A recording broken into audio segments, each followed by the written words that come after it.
him are always trying to figure out basically the next project, what they're working on, and that's the way that industry always kind of has been and basically always will be. And it wasn't really for me. It wasn't a fight that I was willing to fight. What were some of the job offers that you were entertaining on the way out that started having you question it? So there were two main offers that I was kind of considering. One was working at a casting agency, and it was basically managing all of the camera operations, all the camera operators below me, and managing their kind of equipment.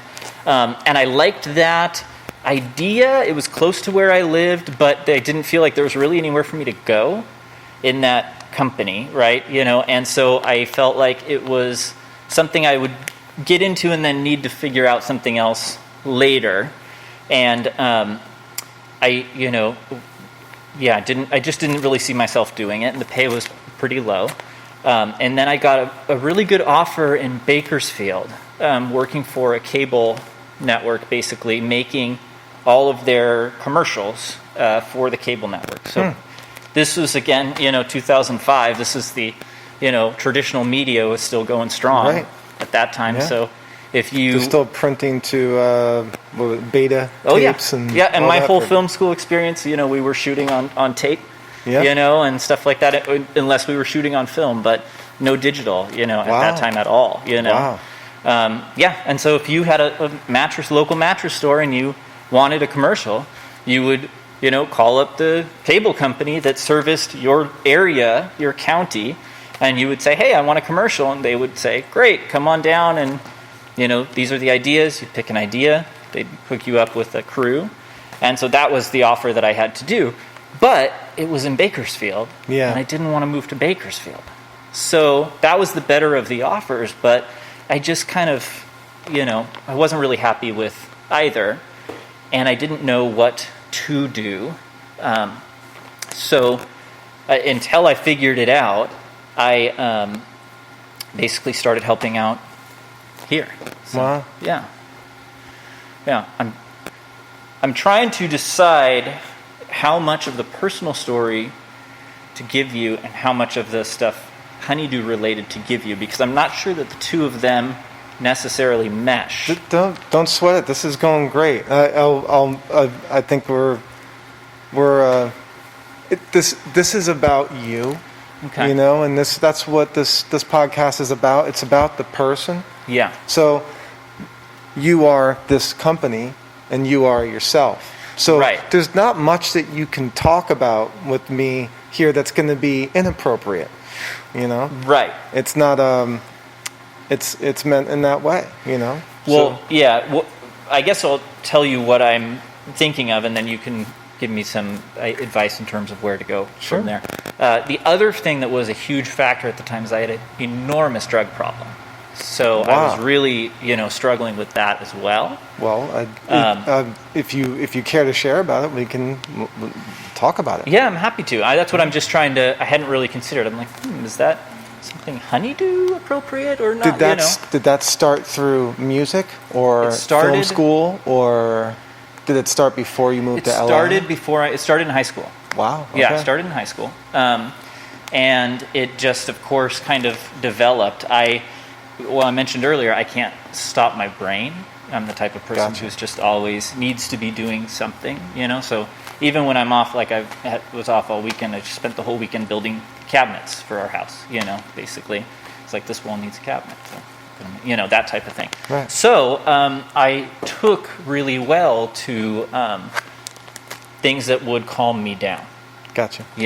And then in college, it really just ended up getting completely out of hand, as things will do, especially when you are somebody who is a musician, right? And it's like the type of environment where that is, not only acceptable, but encouraged. Yes. Yeah. Did you have a poison of choice? Yes. So for me, it was heroin. That was, what took me down. And, that basically was all happening through college, through the second half of my time at film school. You functioned through college. I wouldn't really say I functioned sort of through college. Okay. The end of my senior year was really bad, and I barely made it out with my degree. Wow. But I did make it out with my degree. Do you want to sit? Sure. You know. Yeah.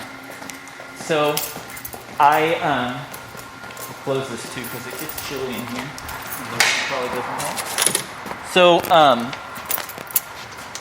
my senior year got really bad. I ended up, doing all of the typical sort of, addict cliche stuff with the, arrests and all of the deal. And then cleaning up for a little bit and not permanently. And so basically I ended up, after running into legal trouble, cleaning up temporarily because of, the terms of my probation, etc. And then after, I still couldn't really make it through that, and I kind of got back into it the second half of my senior year of college, and then that semester was just basically a disaster. So, wow. Yeah, so that was the other factor, is that I was struggling with that, and not knowing what I wanted to do. And at that time, after I had graduated, my parents started to realize something's not right, with me. So then they kind of did an intervention on me, and helped me get into treatment, get into the recovery world, etc. Mm-hmm. So, yeah. And since recovery, you've been fine? Yeah, it was a difficult road, I would say, to recovery. I went to I went to 2 different inpatient facilities. I had a 14-day hospital stay. At one point, I, left in the middle of my hospital detox. Oh, wow. I just snuck out the back stairwell of the hospital, which, they were all, when eventually I ended up having to come back because after, you're gone for 12 hours, 16 hours, you realize, where am I going to go? What am I going to do? You kind of run out of steam, so to speak. And I came back and they're all like, you can just leave, right? Like you're, an adult, you can just leave. I was 21 at the time, or 22. I was 22 at the time. But I snuck out. I escaped, is how it was in my mind at the time, Do you care to tell that story? Do you remember the details of your escape? Sure. So things that interest me in that are the colors of signs you remember, or the sound of the staircase, or the door, or sure. Like those kinds of things. Like the paint the picture, if you don't mind. I do not. So I journal my dreams a lot. That's why. Okay. In the middle of the night, especially around 3 or 4, I'll wake up from vivid dreams. Yeah. And I'll quickly reach out and jot down everything I can remember, and a lot of it ends up being textures and colors. Sure. And any of the tactile stuff will bring me back to the spot and help me revisit it when I go to talk about it with somebody or something like that. So that's me. But. No, I know what you mean. I mean, it's interesting how the mind works, right? Because for some reason, the whole time I was in the hospital. So basically my parents, again, kind of figured out something was going on. And they didn't know what to do, and they couldn't really get hold of me. I wasn't returning calls or anything, and they didn't know where I lived or what any of that stuff. So they essentially, I had mentioned at one point to them that I was living with my girlfriend at the time in the apartment on Sycamore that I mentioned. I stayed there for years after as well, but and I had mentioned that I was living near Hollywood and Highland, and so they basically were kind of they were scared for me and for my safety, and my dad and my uncle actually drove out to LA and just kind of cruised around Hollywood and Highland until they could find my car. And then they found my car, which was parked on the street, because in LA it's all street parking. And they like staked out my car, basically, waiting for me to, come back to it. And so when I did, they kind of like, basically were like, we know that there's something going on. We don't know what's going on, but we know there's something going on, and we want to like get you help, basically. So I agreed, because at that time it felt like a little bit like a relief at that point, and they took me to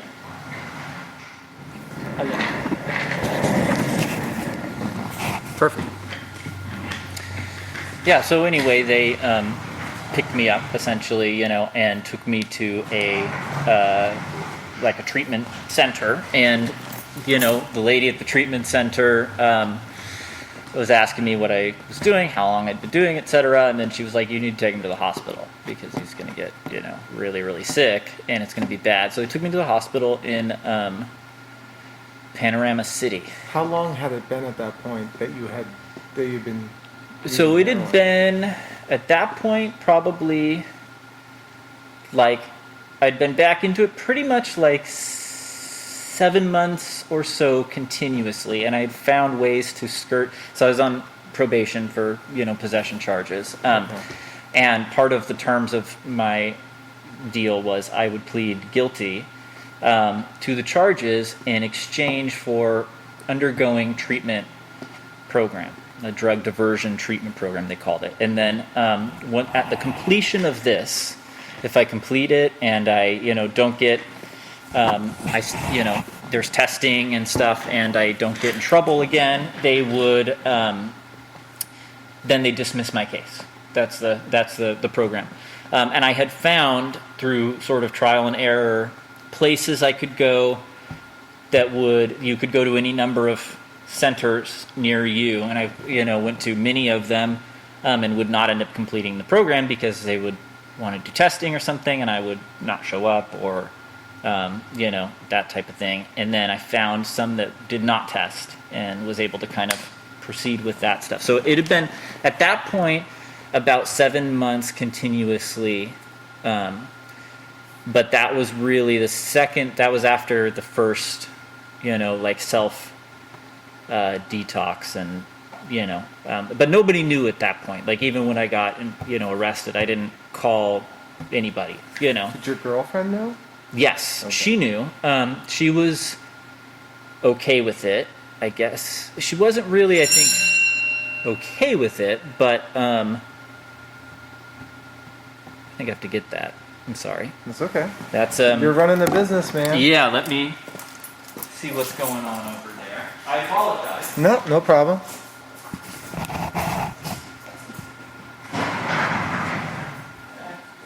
Sorry about that. No, not at all. It's somebody knocks, you answer, even if it's 3 hours past pickup hours. So. We were at skirting. So yes, compliance. Yes. So anyway, I, which allowed me to basically continue to use, even though I was, being monitored by, so to speak. So I went. My parents found me, and I was grateful. I got in the car with them and went. Took me to a treatment center. They took me to the hospital, basically. But what I was going to say, did you just get in the car and go? Did you go upstairs, grab stuff, or tell your girlfriend I'm done? No, I just got in the car and went, basically. Yeah. Wow. And then I called her from the car and told her, I'm going into rehab, and she was,